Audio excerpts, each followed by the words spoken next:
challenges and the stresses that it comes along. And we are profoundly pleased, honored, and privileged to have one such accomplished personality, one such revered personality amongst us. So it is with much pleasure, ladies and gentlemen, I invite up on stage the founder and coordinator of Osho Tapoban, which you all know it's an international commune and forest retreat center in Nepal. He is an engineer by profession, also a celebrated writer and orator.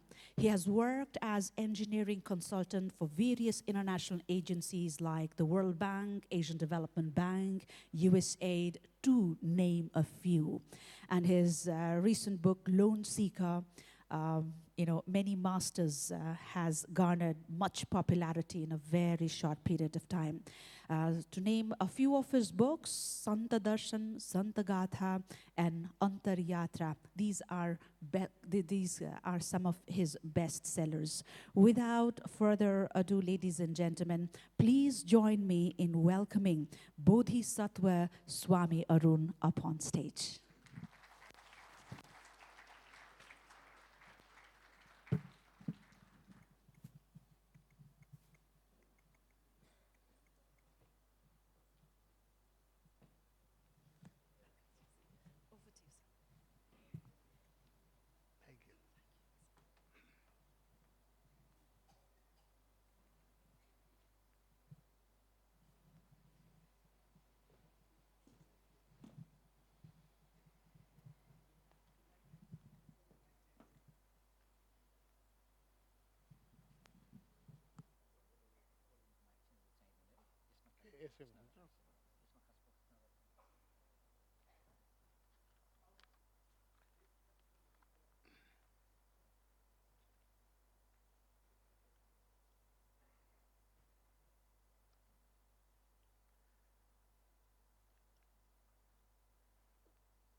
Beloved brothers and sisters,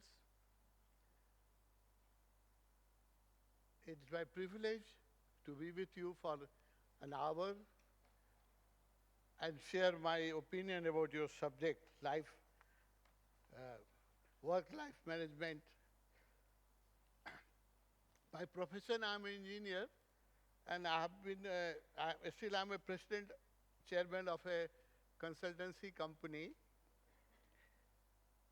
I have gone through many stress problems when doing my profession, and I experienced that with little bit of management skill, you can take any ups and downs of life without any problem.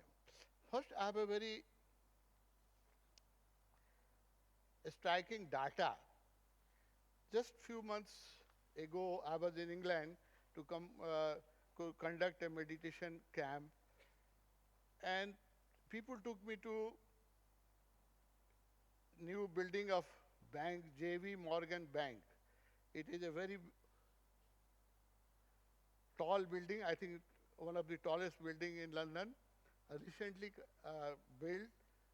So they told me, because I'm also construction engineer, so they told me to, you will be interested to see that building. I was very impressed. But the fact, they told me that CEO of this JP Morgan Bank, after completion of that building, he got so much stress that he jumped from the upper floor of the building and committed suicide.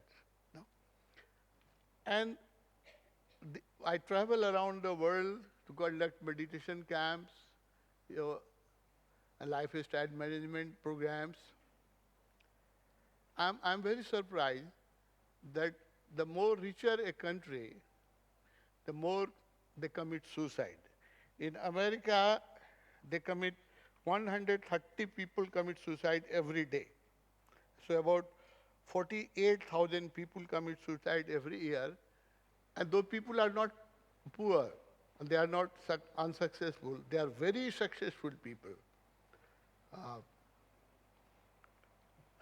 You might have heard the name of Robin Williamson, famous actor of Hollywood, he committed suicide in 2014. Indian actor, very successful director and producer, Guru Dutt, he committed suicide. Parveen Baby, she committed suicide. So there are a long list of very successful people who are materially very successful, but they could not know that they learned how to make a good living, but they could not learn how to live on this planet happily. There was a misconception just 100 years before when science and technology started developing. Social scientists thought that once we will have a good living standard, good houses, good health care, 100% literacy, life will become very happy. In 100 years, most of the Western country has achieved that. The per capita income has increased more than $50,000. They have better homes and almost 100% literacy. So what they visualize that once material things will be provided, material success will be provided, life will become happy. Life has become very comfortable in the West, there is no doubt. Because of the science and technology, life has become very comfortable. I think this generation, even in Nepal, this generation is the more, I think we have most comfort than 100 years before or 200 years before, the facility which Ranas or kings have. We have more facility materially. So this generation is the most affluent generation on the planet. But what social scientists thought, what was their dream, that once we have a good living condition, good road, good education, good health care, life will become happy. That has not happened. Rather, life has become more complicated, more people commit suicide, there are more people stressed,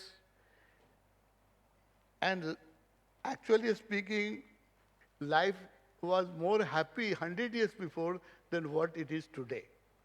So where we have missed, we have to investigate where we have missed. Because technology has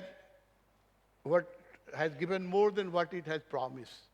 Technology has given, science and technology has given more to us than what it has promised. We have mobile phones, computer, internet, all sorts of, even when I travel to the Western world, people have in their own home theaters, swimming pools, everything which can make life comfortable. It is there.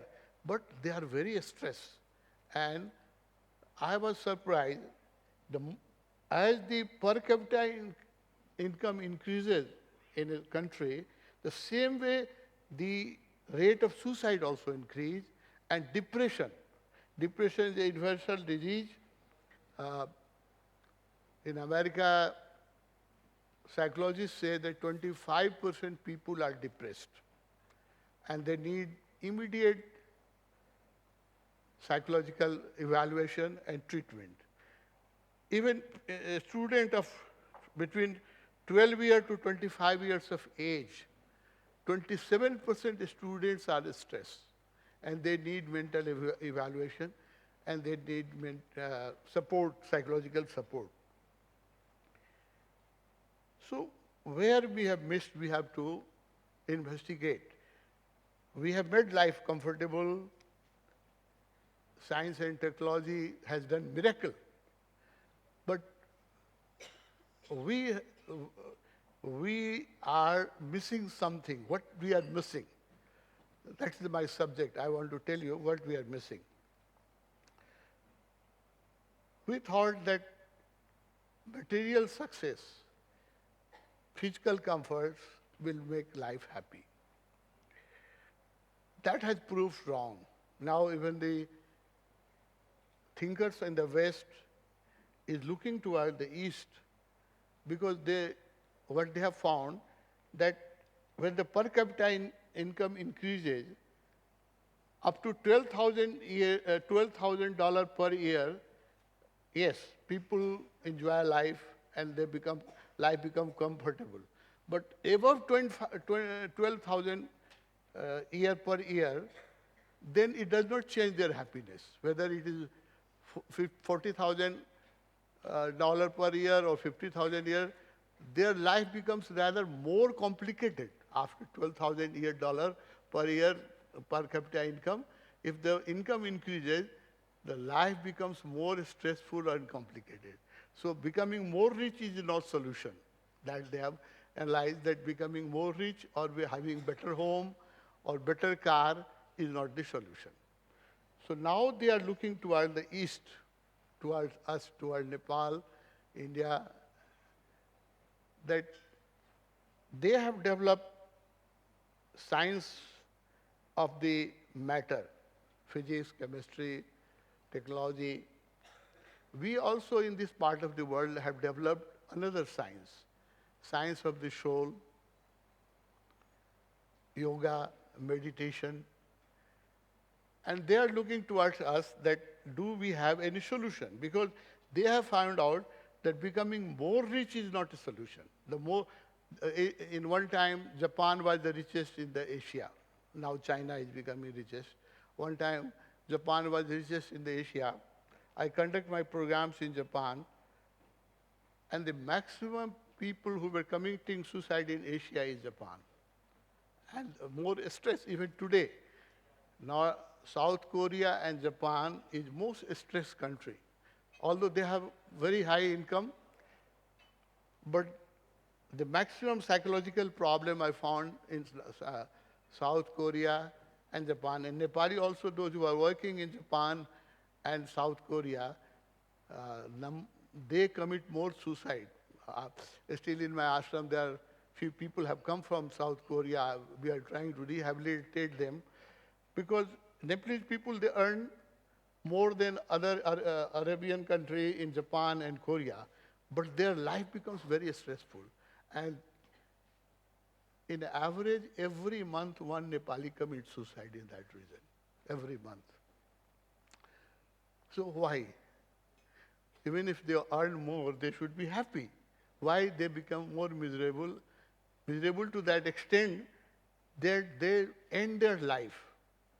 48,000 Americans, successful Americans, are every year committing suicide. They find no solution in life. No? And they are very successful people. So we have to investigate what is missing in our development plan, where we are missing. My study is that we consider that physical growth is a parameter of success. The more income we have, better home we have, better car we have, we can call a person successful. No, success, how happy you are, how much you enjoy life, how creative your energy, how healthy you are and mentally fit. All those things makes you happy. In our part of the world, since last 15,000 years, the time of Shiva, that is about 15,000 years, we have developed, Shiva lived in the upper layer of Himalaya, in our range. He developed a science of meditation. He was the pioneer of meditation teacher. He developed 112 methods of meditation. And also Patanjali and Gorakh, those were of